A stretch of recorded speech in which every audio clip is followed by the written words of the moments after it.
Pessoal, boa tarde.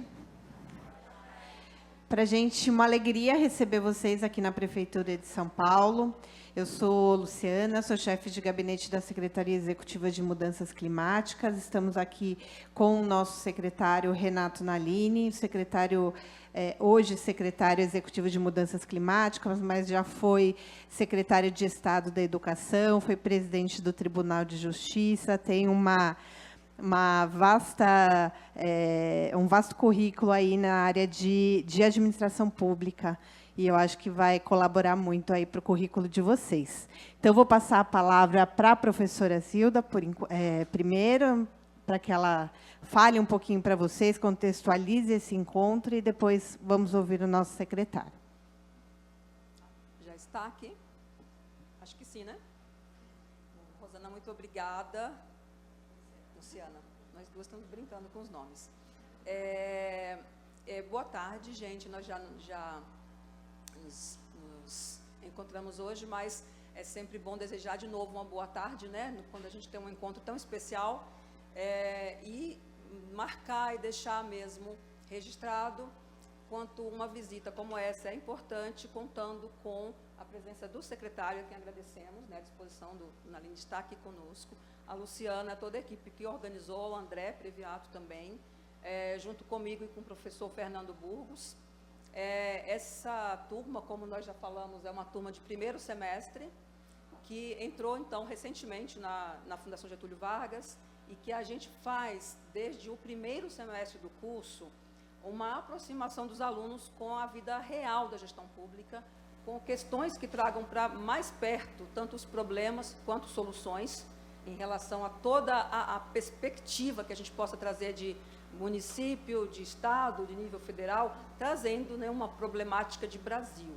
Então, no primeiro semestre, a gente trabalha sempre com o enfoque de fazer a percepção dessa relação entre o campo teórico, o campo prático, empírico, né, e com as relações do nosso país em toda a questão global, como exige, inclusive, na questão ambiental. Então, está aqui agora, bem quase na metade, né, do primeiro semestre, com toda a turma aí presente, é uma forma da gente trazer para os alunos, inclusive, essa possibilidade de pensarmos juntos nos grandes desafios de São Paulo. Então, eu queria abrir agradecendo e colocar aqui para nós os desafios que a Prefeitura traz, os desafios que a cidade tem, os desafios que temos aqui no Estado e no município, são coisas que a gente gostaria que os alunos assumissem daqui para frente também como deles, como questões de gestão pública, e estamos aqui abertos para poder ouvir, para poder debater com o senhor e com a equipe. Muito obrigada. Então, passo a palavra ao secretário Renato Nalini.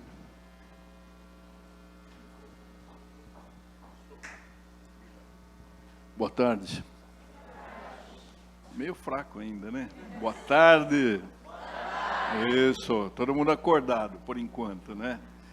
Eu queria agradecer muito à professora Zilma e a vocês que vieram aqui conhecer um pouquinho desta secretaria, que é a mais nova, foi a última criada, né, pelo prefeito Ricardo Nunes, muito preocupado com os impactos das mudanças climáticas no município de São Paulo. Lógico que todos nós sabemos que é o aquecimento global que provoca as mudanças climáticas. E, antigamente, a gente dizia, isso vai acontecer daqui a 100 anos, né? Daqui a 100 anos eu não vou estar aqui, então o pessoal que vier que se vire, né? Só que nós estamos assistindo transformações muito bruscas, muito drásticas, né? Vocês se lembram do ano passado? Foi o ano mais quente na história, em 125 mil anos. Nem sei como é que se calcula isso. 125 mil anos, esse foi o ano mais quente. Dia 9 de novembro de 2023, foi o dia mais quente na história do município de São Paulo. Nós tivemos uma média de temperatura de 38,7 graus. O que significa isso? Se a média foi 38,7, havia lugares onde não há árvores, né? em que essa temperatura deve ter ultrapassado os 40 graus, com sensação térmica de 50. Outra coisa que a gente vê, as chuvas, elas não são mais uniformes, né? De repente, num dia, cai toda a chuva que deveria cair naquele mês, e cai num lugar só. E o que ela faz numa cidade impermeável como é São Paulo? Ela causa alagamentos, ela causa inundações, ela pode provocar mortes. Então, nós tivemos de pensar em estratégias de enfrentamento daquilo que nós mesmos causamos. Vocês sabem que ainda há muito negacionismo. Há pessoas que dizem que não existe aquecimento global, que o mundo não corre perigo, que não faltam árvores, que está tudo uma maravilha, né? Que a Terra mesma vai encontrar soluções para equacionar esses problemas, mas não é isso. A ciência se cansou de dizer que somos nós os causadores desses impactos. E como é que nós causamos? Aqui em São Paulo, nós temos 3 vilões que são os principais causadores do aquecimento global. O aquecimento global ele é gerado pela emissão de gás carbônico, né, monóxido de carbono. Da onde vem isso? O primeiro vilão, os transportes. Nós temos 7.000 carros circulando permanentemente em São Paulo. Você nunca encontra uma rua sem trânsito. Qualquer hora do dia e da noite. Porque São Paulo também é um centro de convergência do Brasil inteiro. E até da América do Sul. Então passam carros, caminhões, permanentemente em São Paulo. Segundo vilão, é a chamada energia estacionária. É isso, ó. Nós temos luzes aqui, nós temos computadores funcionando, nós temos que fazer funcionar as nossas casas, as nossas empresas, as nossas indústrias, os nossos serviços, os nossos hospitais, as nossas escolas, tudo à base de energia, né? Então, enquanto os carros, que são 7 milhões, os ônibus, 13.300 ônibus, circulando em São Paulo, 1.200.000 motos. Tudo isso funciona à base de combustível fóssil. Caminhões com óleo diesel, ônibus ainda diesel e também gasolina, um pouco etanol, pouquíssimos os ônibus elétricos, né? Então, esse transporte causa 60% das emissões de São Paulo. Aquela energia estacionária que nós falamos aí, as coisas funcionarem, a energia estacionária é responsável por 30% das emissões. Então, para a gente poder funcionar, nós estamos jogando na atmosfera 30% daquilo que causa o efeito estufa, que a gente chama de gases que provocam o efeito estufa, né? E o terceiro vilão, qual é? São 60 mais 30, são quanto? 60 e 30? 90. Então faltam 10. Esses 10, eles provêm de uma coisa que às vezes nós não prestamos atenção. É aquilo que hoje nós chamamos de, eufemisticamente, nós chamamos de resíduos sólidos. E nós já chamamos isso de lixo. Por que que não é lixo a palavra adequada? Porque esse nosso lixo é muito valioso. Nós jogamos fora coisas que são aproveitáveis. Esses resíduos sólidos são responsáveis por 10% das nossas emissões. São Paulo produz a cada dia toneladas de resíduos sólidos.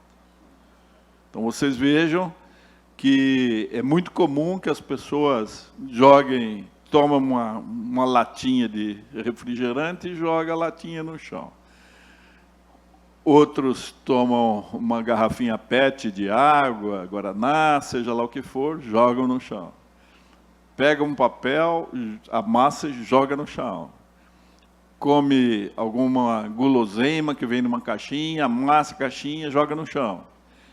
E assim, se fosse só isso, não. As pessoas jogam colchões velhos, jogam geladeira quebrada, jogam tudo aquilo que poderia ser aproveitado, porque às vezes é de madeira, madeira é alguma coisa aproveitável, né? As garrafas PET podem ser recicladas, podem gerar outros produtos, né? Não, nós vamos desperdiçando.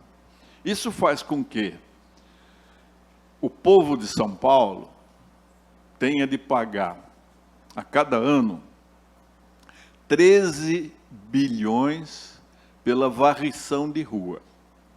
13 bilhões. E paga mais 40 bilhões por ano de coleta de lixo, coleta de resíduos sólidos. Então, são 53 bilhões de reais que poderiam ser destinados a ter mais escolas, mais unidades de saúde, construir mais habitação, tem tanta gente que não tem onde morar, ter mais parques, ter mais verde. Não, são 53 bilhões por ano para dar uma solução, que é uma solução paliativa, não é uma solução definitiva, aquilo que nós produzimos e que nós desperdiçamos. Não é assim no mundo inteiro. No mundo inteiro, nós temos logística reversa. Vocês sabem o que é logística reversa?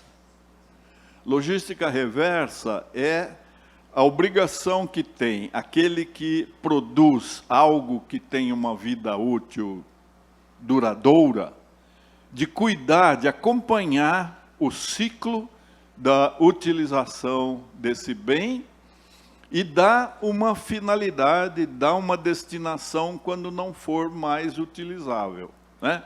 Então a gente vê, por exemplo, na Escandinávia, a Suécia produz aqueles carros que são muito bons, o Volvo. Você conhece o carro Volvo?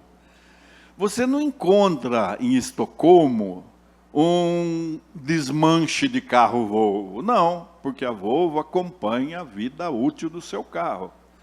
Ela sabe qual é o carro, o número que ela de produção, e quando o carro já não servir mais para conduzir o seu usuário, a própria Volvo vai dar uma destinação, vai usar as peças, vai fazer com que aquele material sirva para a fabricação de novos carros.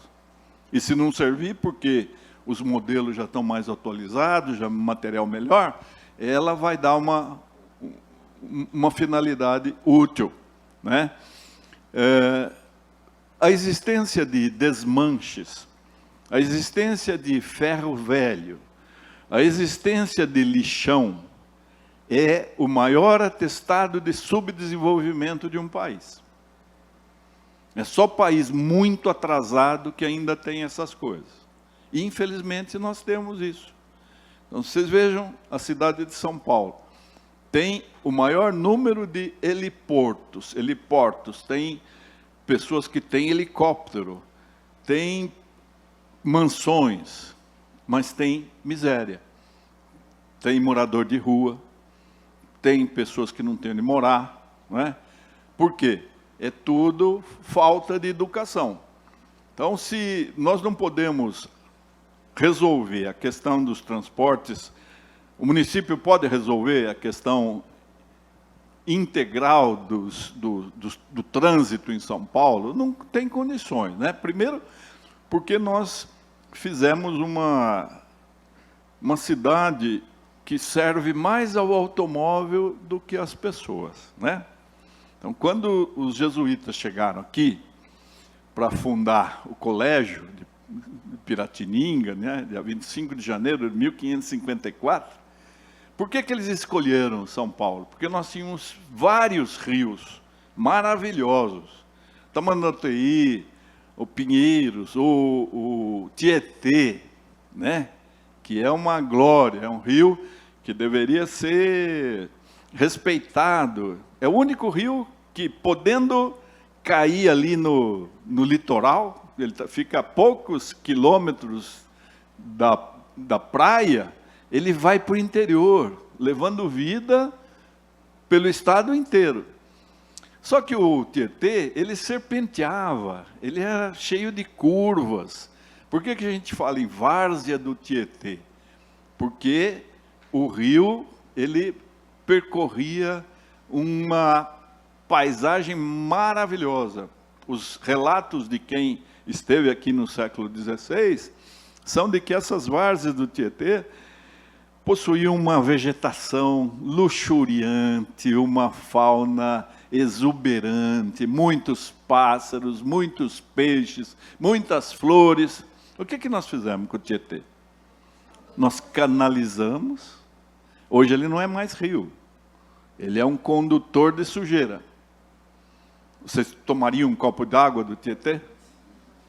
As pessoas que vão fazer estudos, que às vezes tem que entrar no Tietê, saem dali, ainda que com roupa específica, assim, especial, como se fosse escafandro, depois tem que ir direto no hospital, tomar injeções, porque eles estão sujeitos a adquirir uma série de enfermidades.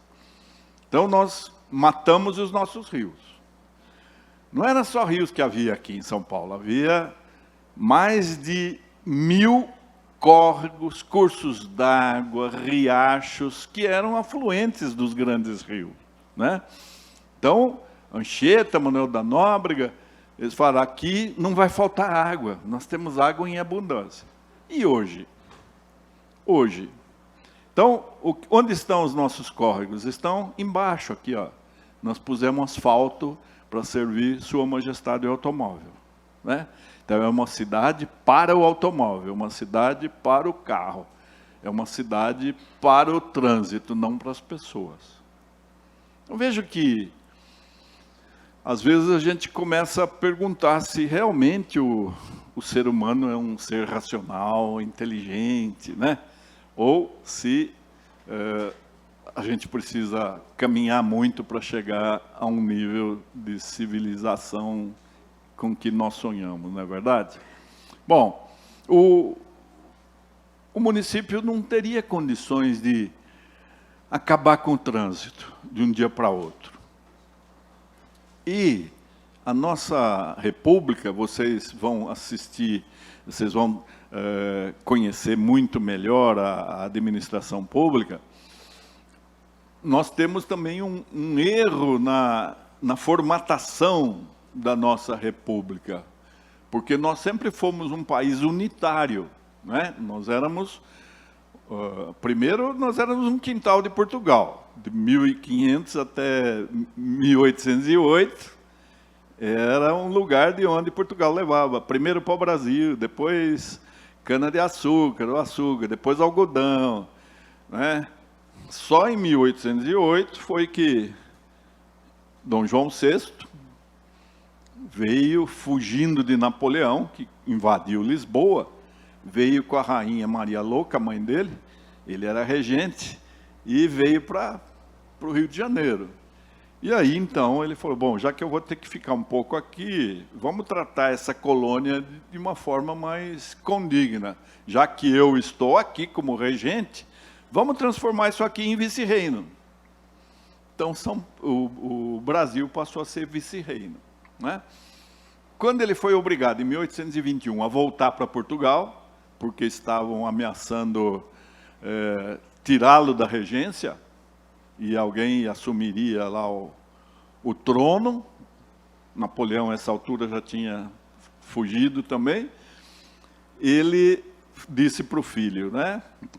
Olha, antes que algum aventureiro lance mão da coroa, pegue a coroa e ponha na sua cabeça, fique você o rei do Brasil. E foi aí que em 1822, dia 7 de setembro, aqui em São Paulo, o príncipe, voltando de Santos, declara a independência, né? Então, a partir daí, começou o primeiro reinado.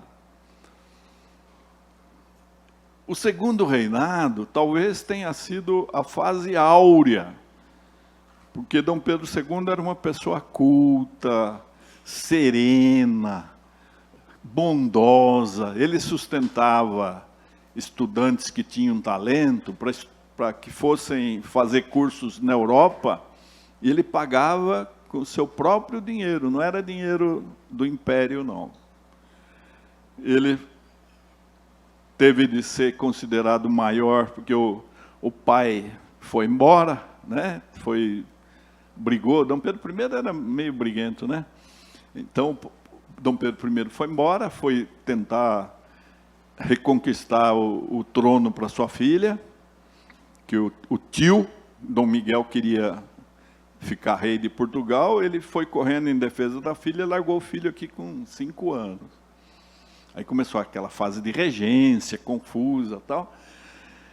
Quando Pedro II tinha 14 anos, declarou-se a maioridade dele. Então, em 1840, ele passou a ser o imperador. E um homem que ficou como imperador de 1840 a 1889, quando cruelmente foi banido, expulso do país, não pôde nem se despedir, foi levado à noite por um navio e teve de ir embora, né? Levou, vocês sabem disso, levou um saquinho com terra do Brasil, onde ele dormia todos os dias, de saudades do Brasil, sempre, e morreu logo depois, de tristeza. Mas durante o período de Dom Pedro II, o dólar era do mesmo valor do cruzeiro, do R$1.000 daquela altura. Veja, hoje a gente paga quase R$6 um dólar, né? Ele era um homem respeitadíssimo. Uma coisa que pouca gente sabe, ele foi eleito num estado americano presidente dos Estados Unidos, porque não havia candidatura. O povo escolhia quem queria, e ele era tão respeitado no mundo inteiro que votaram em Pedro II para ser presidente dos Estados Unidos. Foi só um estado, evidente, era mais uma coisa simbólica, nunca seria presidente dos Estados Unidos. Bom, foi expulso, e aí começou essa república, que a gente sabe, não é o modelo ideal, né? Por quê? Nós sempre fomos esse país unitário, né? Era o imperador, e em torno dele todo o poder, ele é que ditava a política nacional. E aí, Rui Barbosa, que era uma grande inteligência, resolveu falar, vamos copiar os Estados Unidos, que os Estados Unidos tem uma bela democracia, né? Então, copia o modelo norte-americano. Só que lá, as 13 colônias, elas eram praticamente países soberanos, independentes. Elas cederam à União o mínimo de poderes para que elas continuassem tão independentes como eram antes. Aqui não, nós não tínhamos províncias que tivessem autonomia, eram todas subordinadas ao poder central. Então nós fizemos uma federação às avessas. Vocês vejam que tudo é concentrado nas mãos do poder federal, da União, né? O professor Franco Montoro, ele foi governador, mas antes ele era professor de introdução à ciência do direito na PUC de São Paulo. Ele sempre dizia, ninguém nasce na União, ninguém nasce no Estado, a gente nasce no município, a gente nasce na cidade, né? Então a cidade é o lugar mais importante, é o lugar onde a gente nasce, onde a gente vive, onde a gente vai morrer, é o lugar onde você pode conhecer o prefeito, conversar com o prefeito, exigir coisa do prefeito. Nós temos a mesma liberdade, ou proximidade com o governo do Estado, com o presidente da República? Não. Só que essa tradição errônea de fazer com que tudo fosse concentrado, faz com que a República tenha, a União tenha todas as competências. E o município, embora seja uma entidade federativa, o município tem muito pouca autonomia. Então, em relação ao transporte, o prefeito Ricardo Nunes não pode mexer muita coisa, porque a regulamentação do transporte é federal, né? Então, por exemplo, ele prometeu comprar 260 ônibus elétricos para aumentar 2.600 ônibus elétricos, 2.600, para aumentar o percentual de ônibus elétricos aqui, são 13 mil, mais 2.600 elétricos, tá bom, já diminui um pouco a emissão de monóxido de carbono. Mas ele só pode comprar os ônibus que a União Federal liberar, né? Nós não temos autonomia também em questão da distribuidora de energia elétrica. A Enel, que é a nossa concessionária, vocês veem o desastre que é. Quantas vezes nós ficamos sem luz nesses tempos, né? E se você visse a arrogância desses responsáveis pela distribuidora, que levam uma fortuna de remuneração, né, que cada um paga. Numa reunião nossa aí da Secretaria de Mudanças Climáticas, nós questionamos a questão, eles têm a obrigação de fazer poda de árvores, de manter as árvores saudáveis, de substituir as árvores quando elas estão em vias de já não cumprir com a sua função, que é ser sumidouro de carbono, né? A árvore, pela fotossíntese, ela aspira, ela respira o gás carbônico e devolve oxigênio, né? Então, os engenheiros da Enel disseram: a árvore é uma coisa que nasceu para cair em cima do fio da iluminação. Em vez de cair na paralela, não, cai na perpendicular e quebra o fio da iluminação. Eu falei: mas esses fios, eles deveriam estar enterrados, né? Toda cidade moderna do mundo não tem essa coisa horrível, que esse ninho de fios aí em cada esquina, é uma coisa feia, ridícula e perigosa. Aí a resposta deles: mas um quilômetro de fio aéreo custa R$400 mil. 1 quilômetro de fio subterrâneo custa 4 milhões. Quem vai pagar?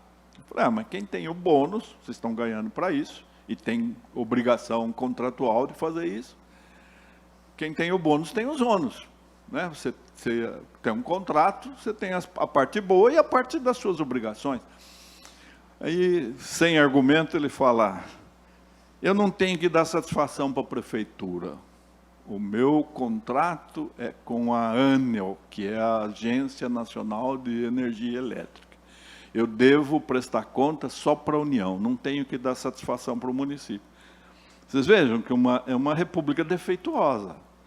12 milhões de pessoas aqui em São Paulo dependem de tecnocratas de Brasília. Não é terrível isso? Então, em relação à diminuição da emissão dos transportes, nós não podemos fazer muita coisa, não é? Em relação à energia estacionária, também nós não podemos fazer muita coisa, porque quem regula a questão da energia elétrica é a União. Então, nós estamos amarrados pela União.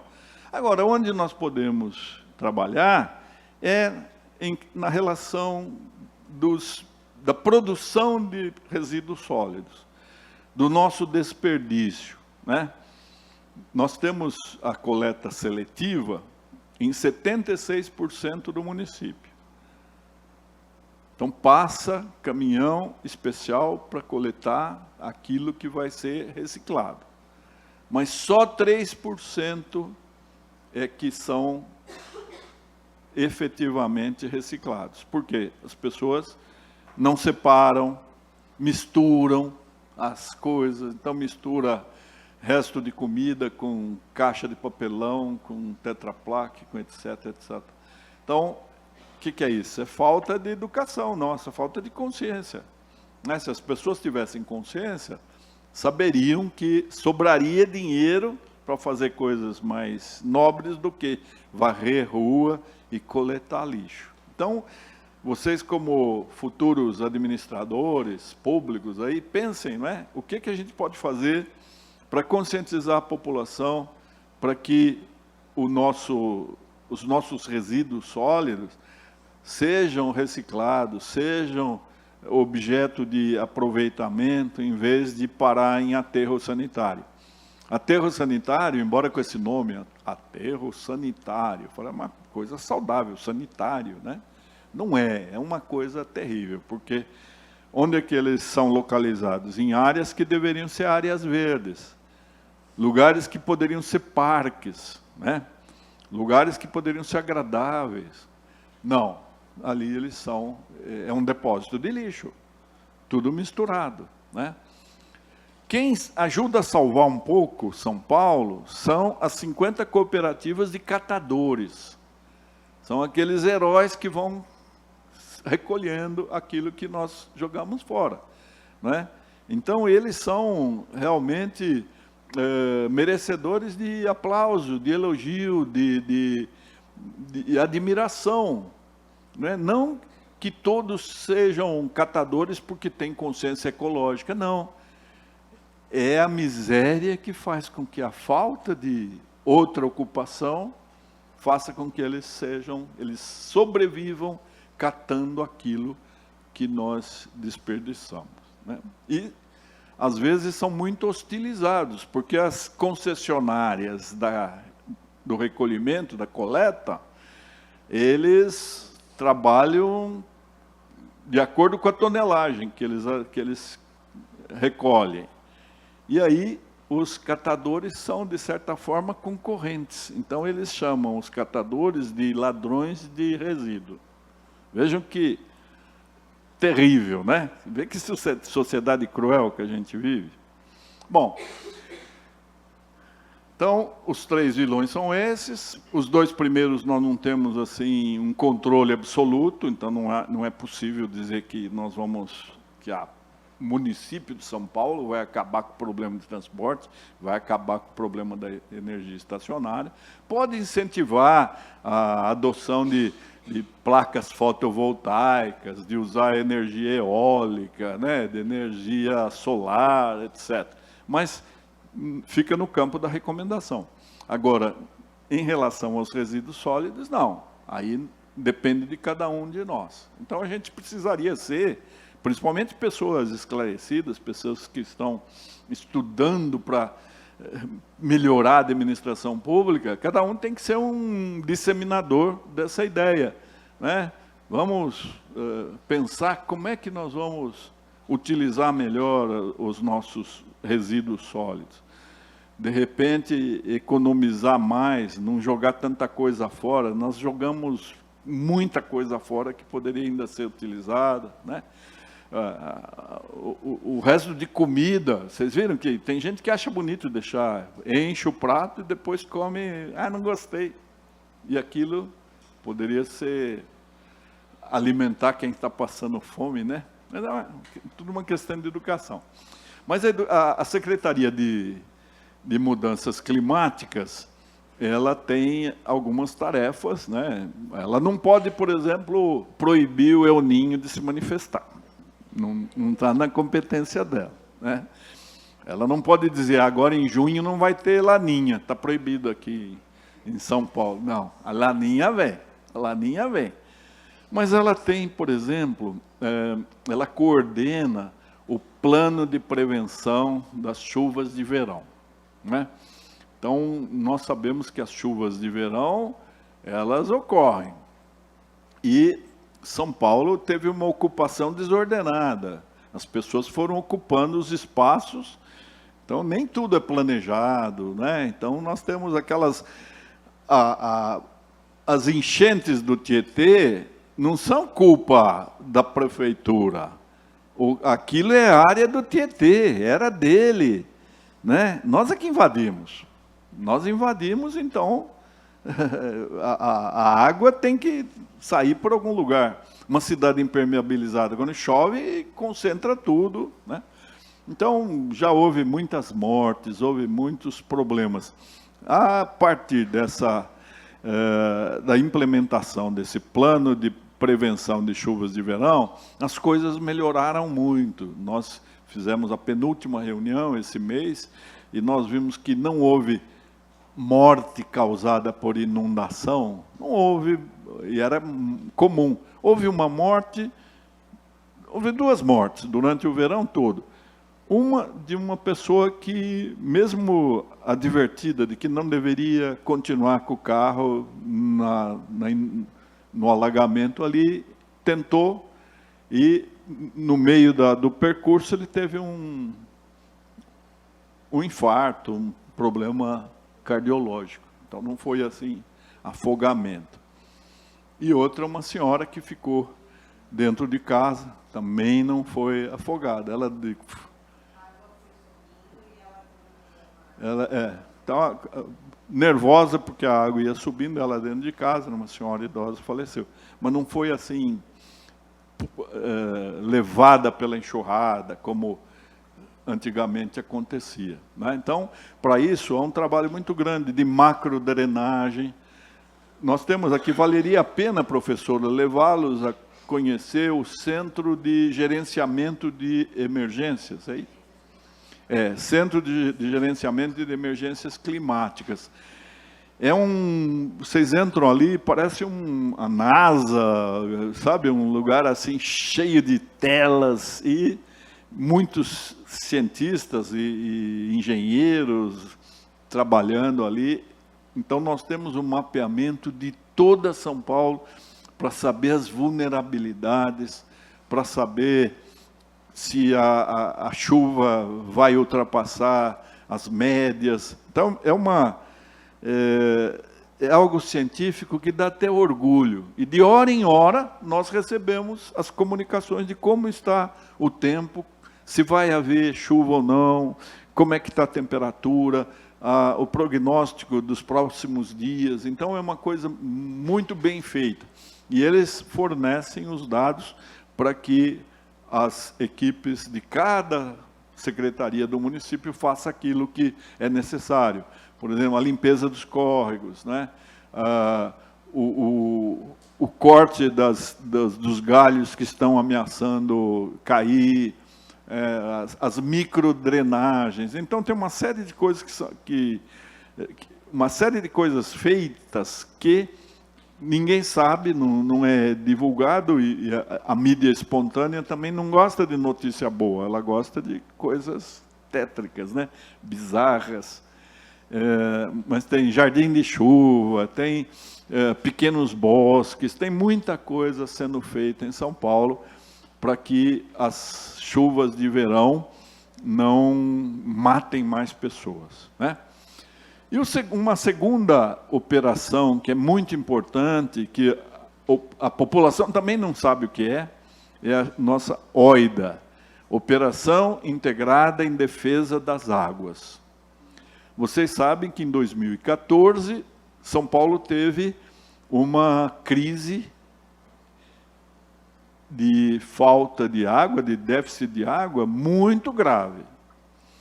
E agora, os últimos remanescentes de cursos d'água, aquelas nascentes que alimentam a represa do Guarapiranga, de onde nós extraímos água para atender 30% da população paulistana, essas nascentes estão desaparecendo. Por quê?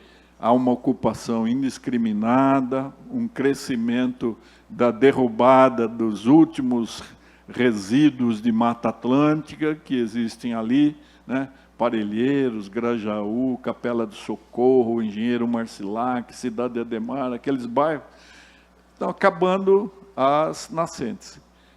Se elas desaparecerem, a Guarapiranga, que já está um pouquinho contaminada, né, não vai servir para nós nos tomarmos a água dela.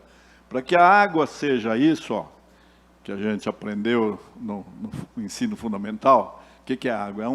algo inodoro, insípido, incolor, né? Nós temos de lançar produtos químicos cada vez em maior quantidade. Então, já não é água que a gente está tomando, a gente está tomando o resultado, né, dessa química que é utilizada para tirar as impurezas, que tem até coliforme fecal na água, né? Agora, depois de anos consumindo isso, como é que o nosso corpo vai reagir? Então, são coisas extremamente graves que a gente precisa pensar. E a nossa luta em relação aos que estão destruindo o extremo sul da cidade, é uma luta muito insana, que é uma luta de... Vocês lembram aquela história de Golias e Davi, né? Então, o nosso Davizinho é desse tamanho, o Golias é aquele Godzilla, aquela coisa enorme, né? Porque há muito mais gente destruindo do que colaborando, né? Então, nós precisamos plantar árvores. São Paulo precisa de 1 milhão de árvores. Se cada um de nós plantasse a sua árvore, né, sendo uma população de 12 milhões, nós teríamos até de sobra, né, árvores. Mas é mais fácil cortar a árvore e destruir a árvore do que plantar, né? Já me avisaram que meu tempo acabou. Eu tenho uma reunião agora, por causa de um outro evento aí, que eu não posso faltar. A Luciana fica aí para conversar com vocês. E eu espero que vocês se interessem pelas mudanças climáticas. Eu talvez já não me interesse muito, já estou ali no fim da picada. Mas vocês vão ficar várias décadas, vocês vão viver bastante, e vocês vão sofrer cada vez mais os impactos disso, né? Que é ação humana. Então façam tudo o que for possível para alertar, porque não é a responsabilidade da prefeitura. A prefeitura pode alguma coisa, mas é a sociedade civil que tem que se arregimentar e fazer aquilo que for possível para... Talvez nós não consigamos mais reverter. Os cientistas dizem que o ponto de inflexão já passou, nós já passamos daquele limite, né? Mas nós podemos, pelo menos, mitigar, atenuar os efeitos e nos adaptar às desgraças que ainda virão. Então, quanto mais consciência a gente tiver, menos sofrimento a gente vai receber. Então, obrigado. Tudo de bom para você.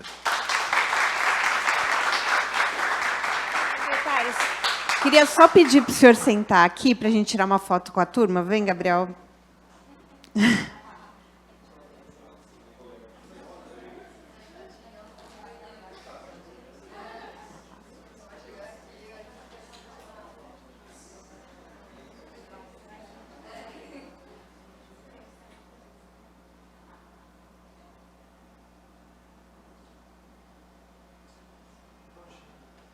Obrigada.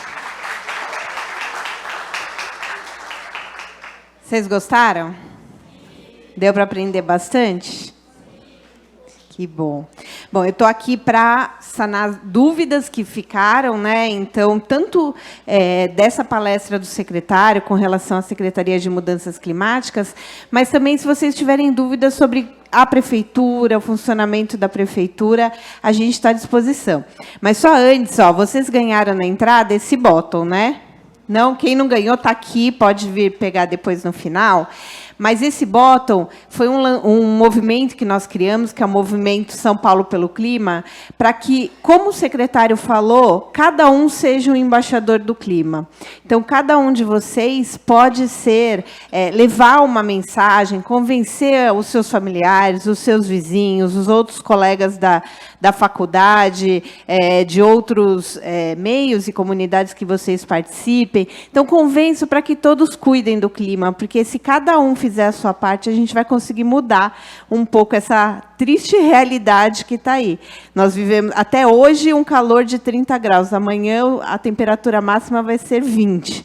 depois vai diminuir mais. Então, assim, é um impacto muito grande na vida das pessoas e, principalmente, das crianças e das pessoas mais idosas. Então, essas pessoas vão começar a ficar doentes, vão começar a morrer. Na Europa, já tem lugares que os idosos já não podem mais sair de casa. Tem lugares onde o solado do sapato derrete no asfalto. Então, a situação é grave. E aí, se cada um de nós fizer um pouquinho, com certeza a gente vai mudar essa realidade. Então, eu queria só pedir para um de vocês levar o microfone até eles.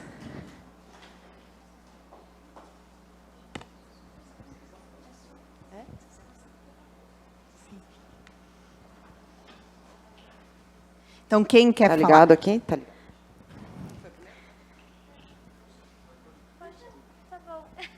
Boa tarde.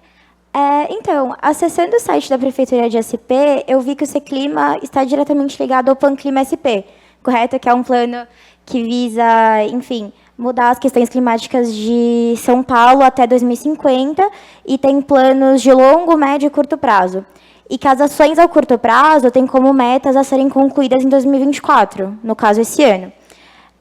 Eu vi no último relatório de acompanhamento das ações, que foi publicado em 2023, que tem ações que não têm expectativas para serem alcançadas dentro desse prazo. Mas eu percebi que não tem nenhum prazo novo estipulado. Eu queria saber como é que vocês fazem com essas ações que não vão conseguir serem concluídas até 2024. Vocês têm um novo plano estipulado? E eu também queria perguntar como que está acontecendo isso na troca de governo. O novo governador ele vai ter essa responsabilidade de seguir com esses planos? É uma política de Estado ou de governo, esse plano? Eu imagino que seja de Estado por conta de ser a longo prazo, né, até 2050. É isso. Obrigada. Obrigada pela pergunta. É uma política de Estado, com certeza. O Panclima foi criado, é o Plano de Ação Climática, né? A secretaria é a primeira secretaria de mudanças climáticas do Brasil, essa secretaria. Outros estados estão começando, Niterói já tem um, Belém está criando, e aí, em outros estados, a maioria é uma coordenadoria, ainda não é uma secretaria. E aí nós temos nosso Plano de Ação Climática, com essas metas. As de 2024, a gente vai apresentar em junho o relatório. Então, nesse momento, a gente está coletando as informações para ver o que, de fato, vai ser cumprido até 2024 ou se vai ser estipulado um outro prazo. Mas a maioria das coisas estão sendo cumpridas. Mas tem 2024, tem 2030, 2050. Então, assim, são várias metas aí a serem cumpridas. Mas São Paulo está conseguindo ficar dentro dessas metas, né? São 43 metas, 54 ações, e o que tem que cumprir em 2024 está praticamente tudo dentro do prazo estipulado. De qualquer forma, a gente está fazendo uma revisão do plano. Já está sendo feito. Por quê? Porque quando muda governo, como você disse, muda muita coisa. Então, por exemplo, antes a gente tinha a Anlurb. A Anlurb foi dividida em SP Regula e CELIMP, que é a Secretaria de Limpeza Urbana e a Agência de Regulação. Então, não existe mais a Anlurb. As metas que foram estipuladas para a Anlurb hoje está dividida entre esses outros dois órgãos. Também sentimos falta, por exemplo, ali tem 11 órgãos dentro do Panclima, mas nós sentimos falta de outras secretarias. Então, por exemplo, direitos humanos, assistência social não está dentro desse plano. E quem mais sofre é o pessoal da periferia. Então, eles deveriam estar, essas secretarias precisavam estar dentro do plano para que pudesse atingir essas pessoas. Então, quando a gente fala em justiça climática, em racismo ambiental, tudo isso está dentro dessas secretarias, né, que hoje não estão dentro do plano. Então, a gente já começou a fazer uma revisão.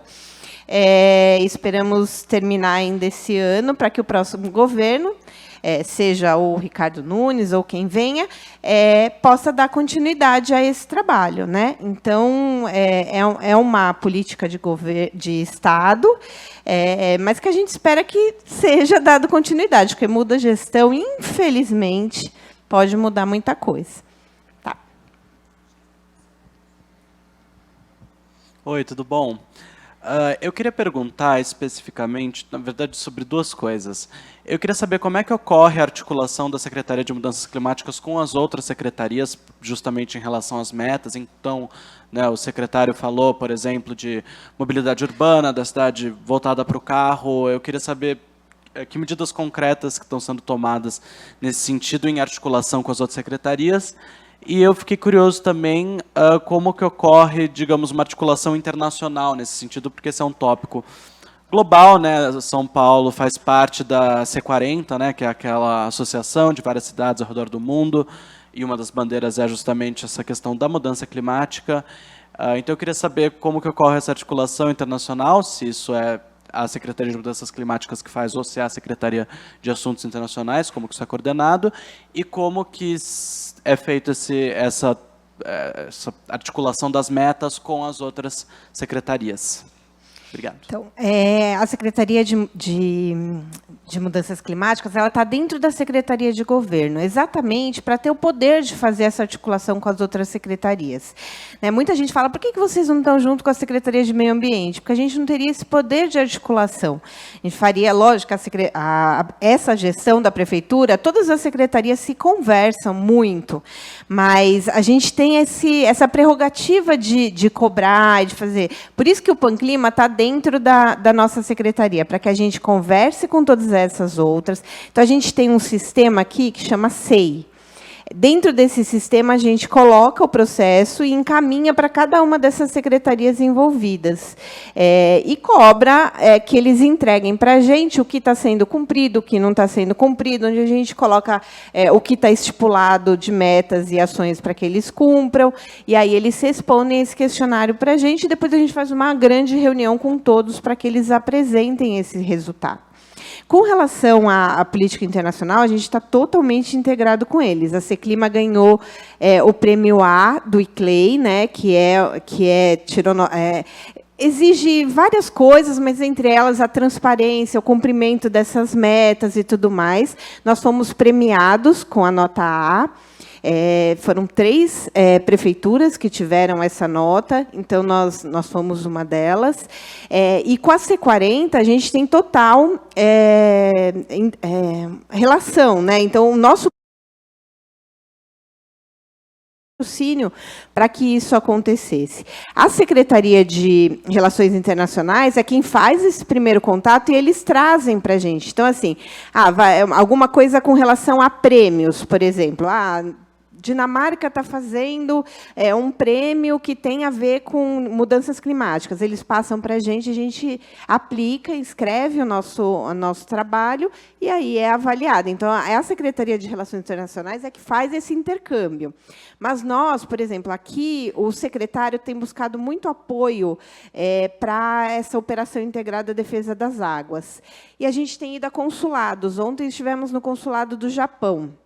Já conversamos com a Alemanha, já conversamos com Suíça, França, enfim, China. Cada hora a gente vai em uma delas para pedir, primeiro, a experiência que eles têm. Tipo, o Japão tem um plano de ação climática de Tóquio. E eles vão levantar para a gente para ajudar também e servir de subsídio para a gente nessa revisão do nosso plano. Então, essa parte internacional é fundamental, e principalmente nas mudanças climáticas. Tem países muito avançados, tem países menos avançados. Então, nosso secretário anterior participou da COP, onde São Paulo foi um modelo para muitas outras cidades do Brasil e também de outros países, principalmente da América Latina. Então, nós ajudamos com subsídios nossos aqui, o próprio Plano de Ação Climática, para que pudesse ajudá-los também na criação de uma Secretaria de Mudanças Climáticas, na confecção de um plano. Então, essa parte internacional é fundamental. E também para que eles tragam experiências para a gente.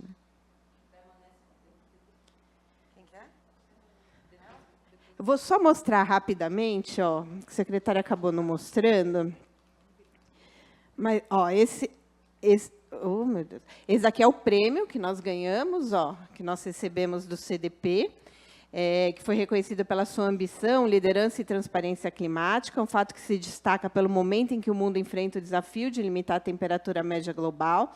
Esse foi um prêmio que nós recebemos nota A.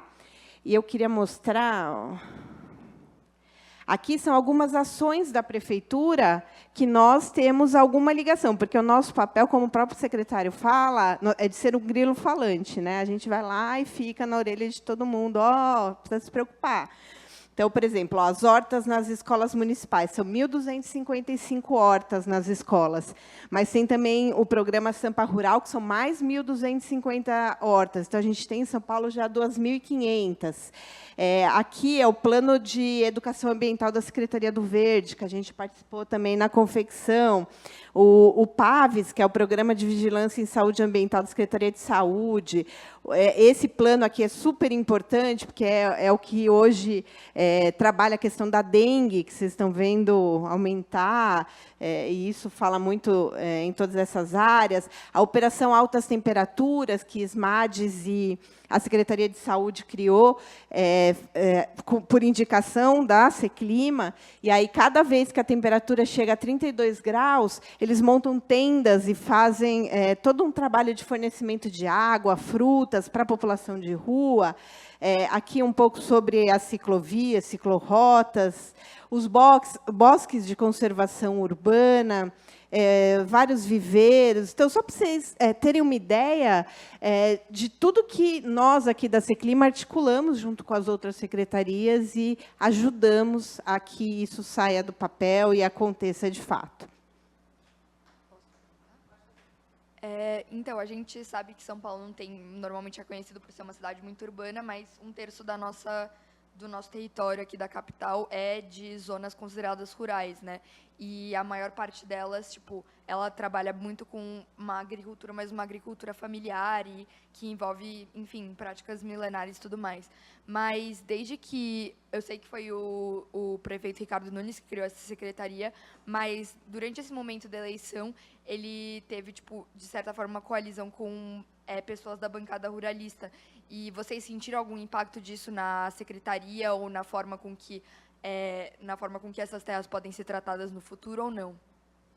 Não, eu acho que não. O que aconteceu agora, um fato muito importante aqui para São Paulo, foi a assinatura das DUPs, que é a Declaração de Utilidade Pública, né, preservando mais um número grande de áreas. Então, hoje, a gente vai ter 27% das áreas, da área de São Paulo preservada. A prefeitura vai comprar essas áreas dos proprietários e transformar em parques e outras coisas. A gente está falando de um território que é quase o território de Paris, e aí não é só o centro de Paris, é Paris inteiro. Então, o prefeito Ricardo Nunes ele tem uma preocupação gigantesca em preservação das áreas verdes de São Paulo, né? A gente tem, o secretário falou da OIDA. A OIDA são áreas de mananciais que estão sendo invadidas e da noite para o dia, derrubam um monte de árvore, e constrói casas, loteamentos irregulares, e aí vai de casas para pessoas mais carentes, como pessoas mais ricas. Então, tem casas com pier, que vai o jet ski direto para a represa, e o esgoto também. Então, assim, é muito complicado, né? Então, a gente tem trabalhado muito a OIDA, que é uma operação Estado-município.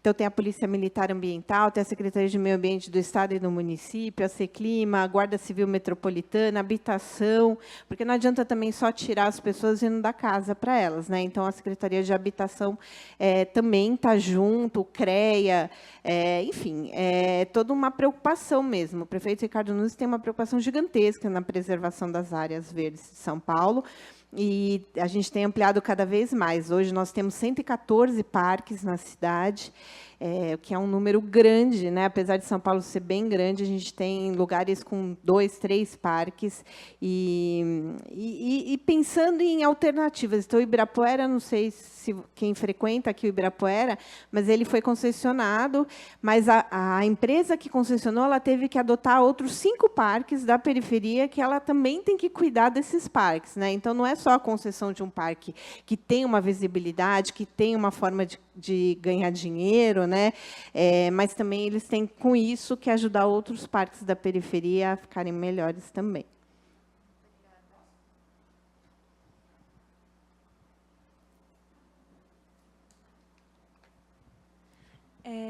boa tarde. Meu nome é Gabriela.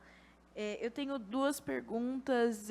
Uma é pensada, por exemplo, tipo, a gente tem a população em geral que pode sofrer com calor, né? Principalmente a população em situação de rua, mas a gente também tem a questão dos trabalhadores irregulares, não irregulares, né, mas tipo de aplicativo, por exemplo, motoboys, que ficam ali tipo o dia inteiro, né, debaixo do sol, andando para lá e para cá, e a possibilidade de tipo um acidente, por exemplo, porque um deles está com insolação, algo do tipo.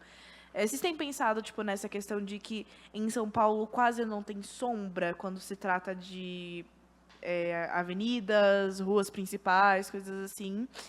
E se vocês têm pensado em alguma coisa nesse quesito, assim, porque não necessariamente uma árvore vai conseguir tapar, por exemplo, a marginal, mas de alguma forma. E também sobre o costume, na verdade, de derrubadas, né? Por exemplo, eu moro em Itapecerica da Serra, não é São Paulo, necessariamente, mas eu tenho percebido com o tempo meio que um costume de derrubar árvores que tem vindo mais de São Paulo e tem se alastrado um pouco mais para essas outras regiões, por exemplo. Antes eu tinha certeza que tinha muito mais árvores do que tem agora ali na região, só que isso foi bem aos poucos, sabe? E se vocês vão ter, tipo, como de alguma forma vocês têm tentado pensar em mudar na população essa ideia de que precisamos ter mais árvores? Porque às vezes o movimento de derrubada de árvores vem bastante dos próprios moradores de um bairro, dos próprios ali, pensando que, tipo, mas faz sujeira, mas a calçada, né, essas questões. Não, você tem toda a razão. De qualquer forma, só no viário nós temos 645 mil árvores.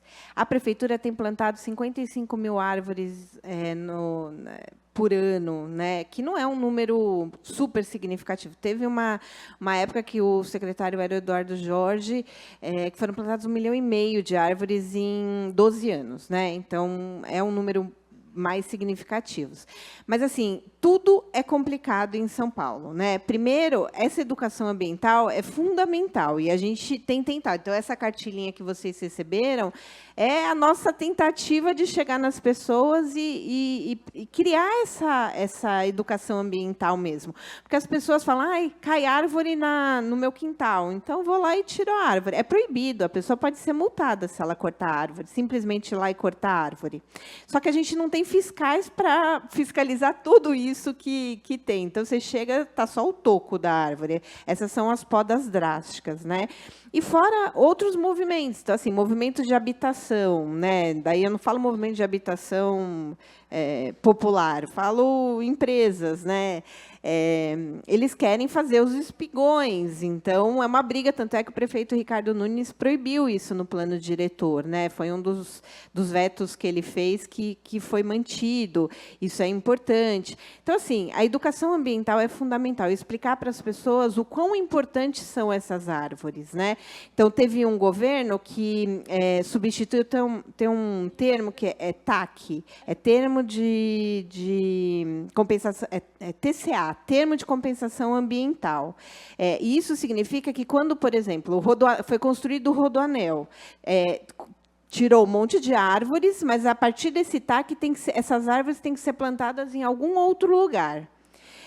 Ao invés disso, inventaram, por exemplo, os muros verdes na 23 de maio, que não é compensação ambiental.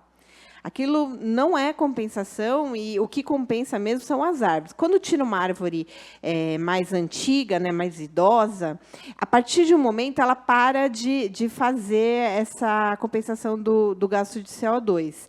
Mas quando ela é muito novinha também não faz. Então, assim, quando você vai plantar, precisa ser uma árvore com uma certa idade que vai fazer a compensação de CO2. Então, assim, é uma matemática, uma conta matemática. E aí, se você for mais para a periferia, mais cinza é. As calçadas são menores, a dificuldade de plantar nesses lugares é menor. Nós fomos procurados por um grupo que chama Paulista Mais Verde, que eles querem fazer uma grande ação de plantio de árvores na Avenida Paulista, que não pode, porque ali é laje, né? Então, em laje não dá para plantar, mas a sugestão deles é trazer em vasos, aqueles vasos grandes, árvores grandes, tudo mais. E nós falamos para ele, bacana, vamos pensar em toda a parte de o que pode, o que não pode, com os órgãos de tombamento, enfim, tem uma série de regras que a gente vai pensar junto com eles o que é possível, mas a condição é que vocês plantem na periferia. Pegue uma Radial Leste, planta. Pega uma, sei lá, uma avenida da Zona Sul e plante, porque não adianta, todo mundo quer a visibilidade da Avenida Paulista, mas ali já tem árvore. Todo mundo quer árvore no Ibirapuera, ali já tem árvore, então a gente precisa plantar onde não tem. E isso é um problema em São Paulo, é um problema em outras cidades também. Mas a educação ambiental é fundamental. O que a gente vê de pessoas indo lá e cortando a árvore na frente da sua casa, porque atrapalha a entrada do carro, ou suja o telhado, enfim. É muito triste, né? Eu sou uma ecochata, então, cada vez que eu vejo, eu ligo, reclamo para que alguém vá lá e tente impedir. Mas, muitas vezes, a gente não consegue.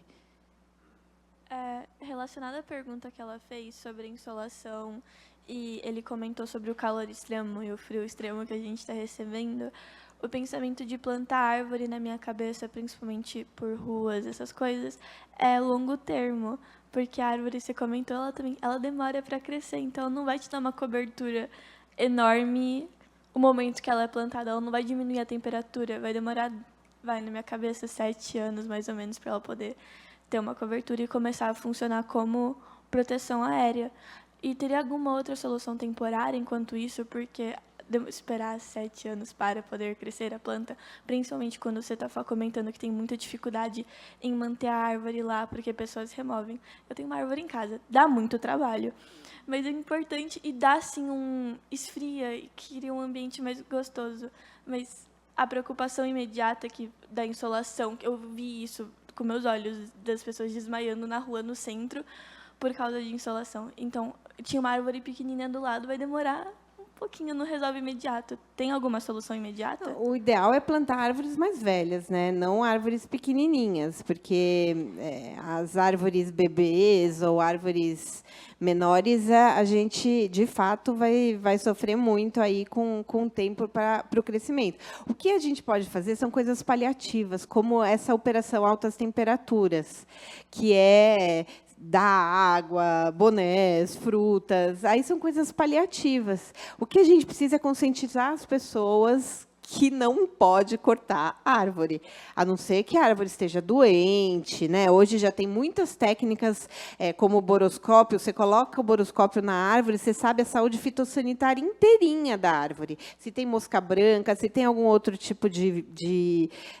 enfim, de algum outro problema que pode levar à queda, e isso acontece, a queda acontece. Eu moro na Vila Mariana. A Vila Mariana tem árvores centenárias. E, quando choveu, foi o bairro que mais teve queda de árvore. Por quê? Porque as chuvas foram muito fortes, aquele vendaval de novembro foi absurdamente... Eu estava na rua, as árvores voavam. Foi um negócio assustador. Então, assim... Não, foi assustador. Eu estava numa loja de vidro e as árvores vinham assim em cima do carro. Chegou uma mulher cheia de folha. Então, assim, é complicado. As árvores precisam de cuidados também, né? Senão, é uma vida.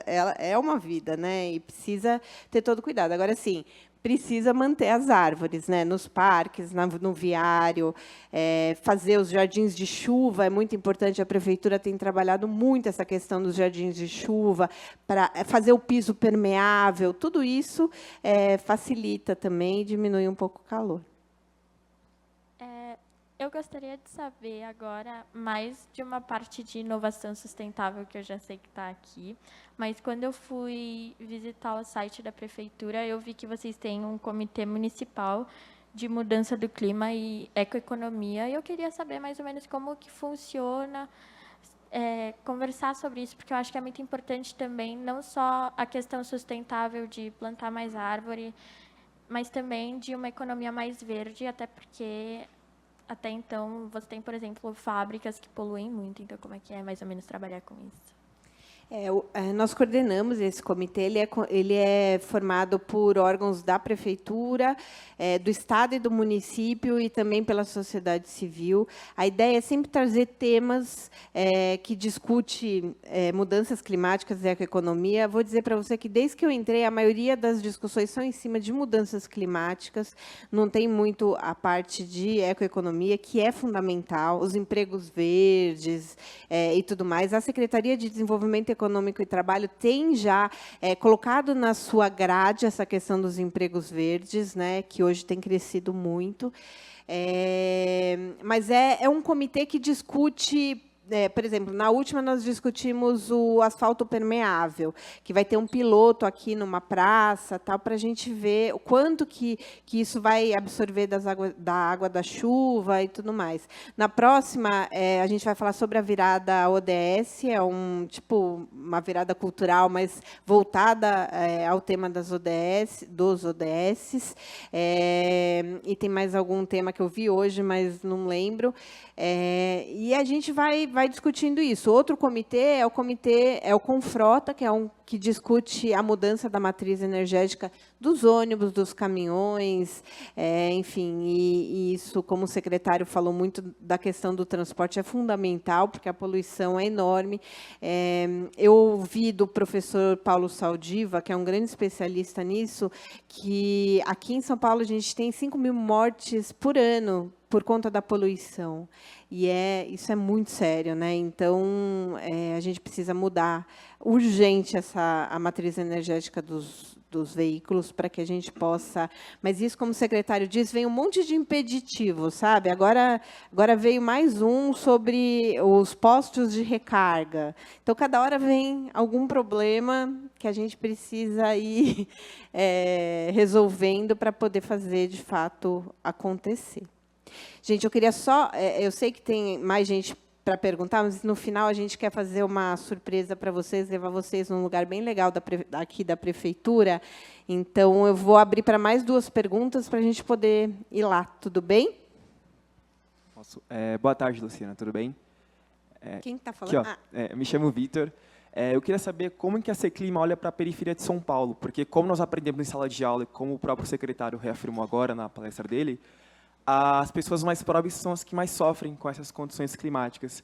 Então, eu queria saber quais são as políticas públicas que vocês estão analisando, que vocês estão implementando, visando a periferia, né, que são áreas que são mais carentes, que não costumam não ser arborizadas, que concentram o maior índice de ilhas de calor na cidade de São Paulo. Então, eu queria saber como que vocês estão olhando, quais são as políticas que estão sendo avaliadas e pensadas nesses lugares. Bom, para começar, a gente está retomando o Comitê de Racismo Ambiental, junto com a Faculdade Zumbi dos Palmares, a Secretaria de Igualdade Racial, a Secretaria de Justiça, para poder pensar junto e ouvir mais a periferia, o que de fato necessita, né? Quando eu comecei a trabalhar na prefeitura, eu estava na Secretaria de Direitos Humanos e me colocaram na Secretaria de Juventude. Eu era bem novinha, então me colocaram lá na Secretaria de Juventude. Eu achei que eu sabia tudo. Sabia tudo de juventude, entendia tudo, e a gente começou a fazer as plenárias de participação para ouvir. E aí eu percebi que eu não sabia nada. Então, a gente precisa ouvir quem está, de fato, ali, passando e acontecendo, né? Nós temos, por exemplo, a gente fez uma parceria com o Instituto Alana, Secretaria Municipal de Educação, Secretaria de Planejamento Estratégico, a nossa e a Secretaria do Verde, para ter o plantio nas escolas, para que tenha educação ambiental nas escolas. Então, nós fomos fazer esse plantio em Guaianazes. Nós fomos fazer esse plantio e também levar a educação ambiental para essas crianças. Então, ajudar que eles criassem as suas hortas, fizessem a reciclagem, tentassem fazer um pouco de compostagem na própria escola. E, ali da escola, você acaba influenciando toda a comunidade, né? Então, sempre com a participação da comunidade. Outro projeto bacana, que daí foi lá em Heliópolis, no Céu Heliópolis, junto com o Limpa Brasil. Então, a gente busca sempre o poder público com o terceiro setor, quando dá para levar a empresa para apoiar também. Nós fizemos e criamos nas escolas também os heróis do clima, onde eles vão ser capacitados, crianças pequenas, vão ser capacitados para entender essas questões de mudanças climáticas e levar para a casa deles, né? Então, as escolas da prefeitura, elas são principalmente com crianças, então a gente faz um pouco esse trabalho. Já foi criada a cartilha de educação ambiental e também a cartilha de racismo, né? Então, através desses 2 núcleos, trabalhar um pouco isso. Junto com a FAPESP, nós estamos levando também um prêmio para as escolas, para que os alunos façam audiovisuais com as questões de mudanças climáticas, e os vencedores serão premiados. E também uma da premiação, porque é uma preocupação muito grande da Secretaria de Educação, quando você premia, de alguma forma você tira algumas pessoas disso, algumas pessoas que têm menos condições e tudo mais acabam ficando fora disso, né? Então, a nossa preocupação é levar para que esses alunos conheçam centros de pesquisas de mudanças climáticas, centros tecnológicos, sempre com esse olhar das mudanças climáticas e educacional. E fazendo os plantios. Então, essas DUPs, por exemplo, principalmente essas áreas, essas declarações de áreas verdes, são principalmente na periferia. Então, na Zona Sul, na Zona Leste, mas lá na periferia, para que esses locais virem parques, e aí seja, lógico, um espaço de lazer, mas também um espaço de preservação ambiental. Outra preocupação é nessas áreas de manancial, né, que está sendo invadido, e as águas, como o secretário falou, deixam de ser inodoras, incolor, insípida, também é na área da periferia, né? Ali a gente está falando de Parelheiros, de Mboi-mirim, então a nossa preocupação com a OIDA é preservar essas áreas. Então, assim, a gente tem uma preocupação muito grande. O prefeito Ricardo Nunes é da Zona Sul, né? Então tem toda essa preocupação também com essas áreas de manancial. Mas isso acontece na cidade toda. Deixa eu pegar só uma carona aqui, depois te passo. Nessa questão, pensando em periferias também, e na questão territorial, né? Qual o papel das subprefeituras nesse trabalho? Tem uma ação que é esperada, que é responsabilidade delas? E aí queria deixar mais uma junto com a questão de encostas, porque tem muito risco de desabamento em encostas, e aí pensando, inclusive, em várias regiões da periferia, se isso também está ligado a vocês, passa mais pela habitação. Tem alguma ação de vocês relacionadas a algo mais urgente também de prevenção, que são coisas que todo ano acontece e a gente já tem, como as chuvas, tem necessidade de ter plano de prevenção, mas é um pouco disso da região de periferias também. A subprefeitura, hoje, ela tem um papel mais de zeladoria, né? Então, por exemplo, nessas áreas de manancial, se tiver alguma área sendo ocupada, eles que nos acionam. Então, é a subprefeitura que nos aciona, mas o papel deles é de zeladoria mesmo. Então, por exemplo, jardins de chuvas, as calçadas, toda essa parte é com a subprefeitura. Plantio de árvores em viário, em praças, é tudo sub. A Secretaria do Verde é responsável pelas árvores dos parques. E a SUB pelas árvores do viário e das praças, né? Então, a SUB tem um pouco esse papel. Aí você pergunta das encostas. Tem um plano também que é de altos riscos, né? Que também tem assim como o plano Chuvas de Verão, ele tem uma série de secretarias. Nós não coordenamos esse plano, se eu não me engano, é a Secretaria de Planejamento Estratégico.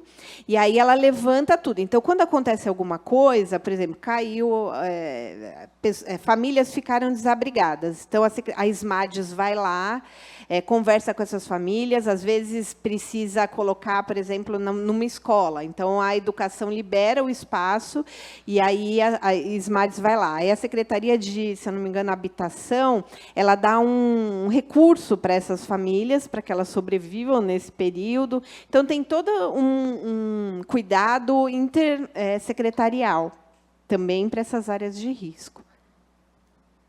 O que eu ia perguntar é relacionado às eleições que estão vindo aí. Então, como você falou, por ser uma política estatal, a secretaria vai continuar e vai continuar por mais algum tempo. E o que eu queria saber é quais são os maiores desafios, assim, tanto para a secretaria com essa gestão que está por vir, quanto para os próprios gestores. Então, quais têm que ser as metas deles? que eles têm que fazer para ajudar e para estar presente dentro dessa pauta? Então, existem vários planos, né? Tem o plano de metas, tem a Agenda 2030, tem o programa de metas, a Agenda 2030, o Panclima. Então, assim, as secretarias elas precisam cumprir esses planos que já existem. Né? Então, todo começo de ano, as secretarias são obrigadas a apresentar um programa orçamentário também, né? Onde ela coloca ali as metas que ela deve cumprir. E precisa ser cumprido. A mudança de gestão, nisso, a gente espera que não interfira, né? Porque são planos que devem ter continuidade. Mas, é como eu sempre falo, né?